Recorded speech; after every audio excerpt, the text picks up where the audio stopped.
আজকের দিনটা আমার কাছে খুব স্পেশাল, কারণ আজকে আমার বাবা মার ম্যারেজ অ্যানিভার্সারি। তো এটা ছিল 50 বছরের বিবাহবার্ষিকী, যেটা আমি ভাবলেই অবাক হয়ে যায়। আমাদের এখনকার জেনারেশন, মানে আমরা যেখানে 5 বছর থাকতে হিমশিম খেয়ে যাচ্ছি, সেখানে কিনা 50। যাই হোক, পুরো দিনটা আমার সেলিব্রেট করতে খুবই ভালো লাগে। প্রতিবার তো হয় না, চেষ্টা করি একটু করার। তো এবার কিন্তু একটা সারপ্রাইজ ওদেরকে দিয়েছিলাম যে আজ যেহেতু এটা 50 বছর, তাই এটা সেলিব্রেট করতেই হবে।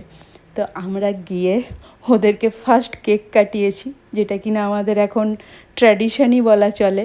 50-এর ট্যাগ লাগিয়ে কেক কাটার মজাই আলাদা।